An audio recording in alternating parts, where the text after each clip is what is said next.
Well, said Mrs. Rachel, I was kind of afraid you weren't, though, when I saw Matthew starting off today. I thought maybe he was going to the doctor's? Marilla's lips twitched understandingly. She had expected Miss Rachel up, and she had known that the sight of Matthew jaunting off so unaccountably would be too much for her neighbor's curiosity. Oh, no, I'm quite well, although I had a bad headache yesterday, she said. Matthew went to Bright River. We're getting a little boy from an orphan asylum in Nova Scotia, and he's coming on the train tonight. If Marilla had said that Matthew had gone to Bright River to meet a kangaroo from Australia, Mrs. Rachel could not have been more astonished. She was actually stricken dumb for 5 seconds. It was unsupposable that Marilla was making fun of her, but Mrs. Rachel was almost forced to suppose it. Are you in earnest, Marilla? She demanded when voice returned to her. Yes, of course, said Marilla, as if getting boys from orphan asylums in Nova Scotia were part of the usual spring work, or any well-regulated Avonlea farm instead of being an unheard-of invention. Mrs. Rachel felt that she had received a severe mental jolt. She thought in exclamation points. A boy? Marilla and Matthew Cuthbert, of all people, adopting a boy from an orphan asylum? Well, the world was certainly turning upside down. She would be surprised at nothing after this, nothing. What on earth put such a notion into your head? She demanded disapprovingly. This had been done without her advice being asked, and must perforce be disapproved. Well, we've been thinking about it for some time, all winter in fact, returned Marilla. Mrs. Alexander Spencer was up here one day before Christmas, and she said she was going to get a little girl from the asylum over in Hopetown in the spring. Her cousin lives there, and Mrs. Spencer has visited her and knows all about it.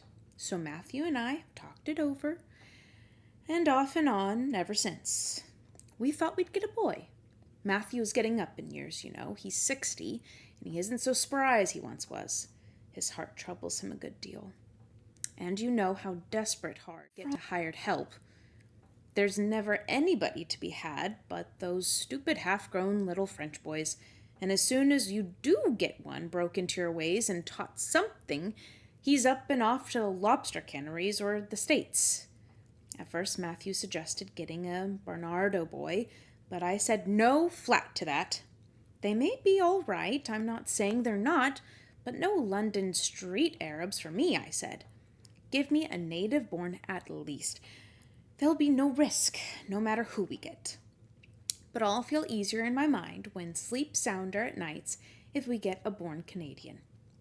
So, in the end, we decided to ask Mrs. Spencer to pick us out one when she went over to get her little girl.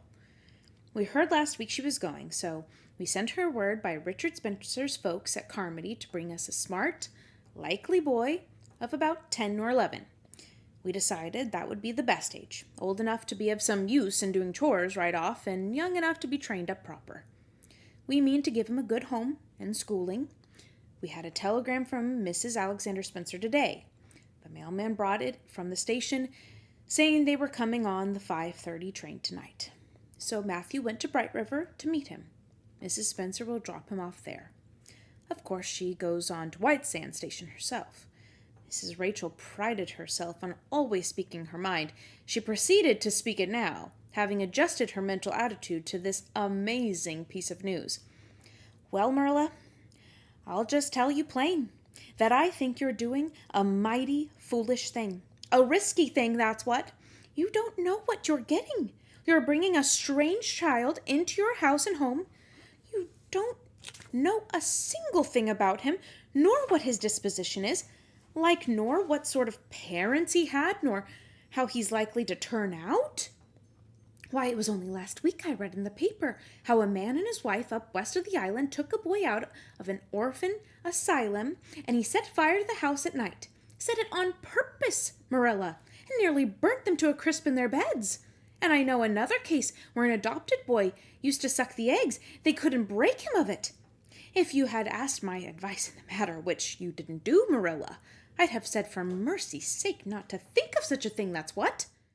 This Job's comforting seemed neither to offend nor to alarm Marilla. She knitted steadily on. I don't deny there's something in what you say, Rachel. I've had some qualms myself, but Matthew was terrible set on it. I could see that, so I gave in. It's so seldom Matthew sets his mind on anything that when he does, I feel it's my duty to give in. And as for the risk, there's risks in pretty near everything a body does in the world. There's risks in people's having children of their own, if it comes to that. They don't always turn out well. And then Nova Scotia is right close to the island.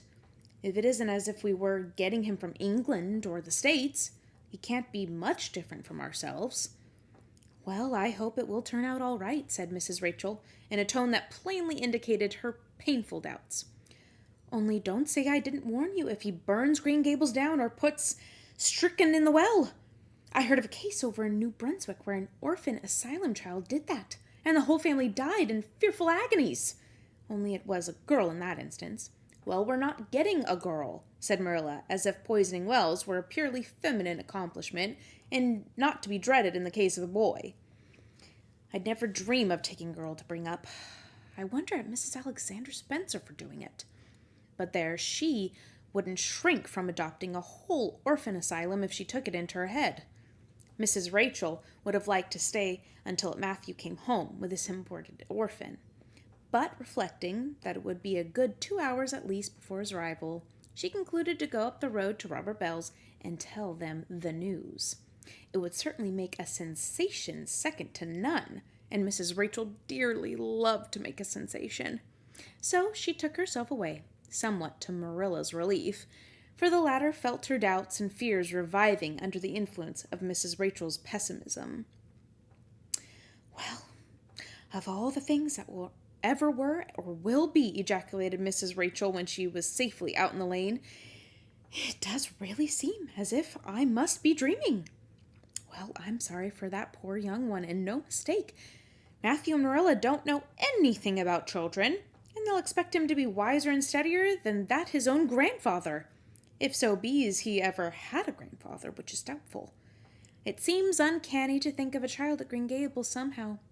There's never been one there, for Matthew and Marilla were grown up when the new house was built. If they ever were children, which is hard to believe when one looks at them, I wouldn't be in that orphan's shoes for anything. My, but I pity him. That's what. So said Mrs. Rachel to the wild rose bushes out of the fullness of her heart. But if she could have seen the child who was waiting patiently at the bright river station at that very moment, her pity would have been still deeper and more profound.